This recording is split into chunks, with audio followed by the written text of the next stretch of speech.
समझना, एक इमाम जो होता है सिर्फ मुसल्ले का नहीं होता कि सिर्फ मुसल्ले का इमाम है, वो मस्जिद से बाहर भी जाए तो वहां भी इमाम होता आपका। उसकी जिम्मेदारी है कि मस्जिद के अलावा बाहर भी जो बुराइयां वहां भी वो रोके, मना करे। और आप लोगों को बर्दाश्त करना चाहिए कि ये हमारा इमाम है, इसका हक बनता है कि मस्जिद में नहीं बल्कि मस्जिद से बाहर भी ये बुराइयों को रोके।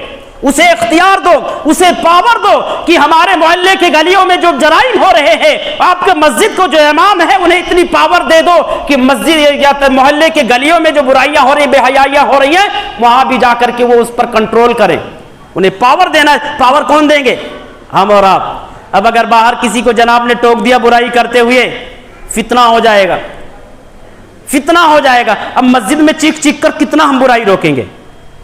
हमने सिर्फ उनको मस्जिद का इमाम बनाया है, ना तो अपना इमाम बनाया है, ना तो मोहल्ले का इमाम बनाया। हालांकि जो इमाम होता है पूरे मोहल्ले का, मस्जिद का और मस्जिद में आने वाले तमाम लोगों का, तमाम मुसलमानों का इमाम होता है। वो मुसलमान जहां भी दुख दर्द में होगा, इमाम वहां जाकर के उसके मसाइल को हल करेगा। जहां भी जराइम और कराइम होंगे वहां जाकर के जराइम और कराइम पर पाबंदी लगाएगा। ये इमाम की जिम्मेदारी है, लेकिन जब उसको पावर देंगे तब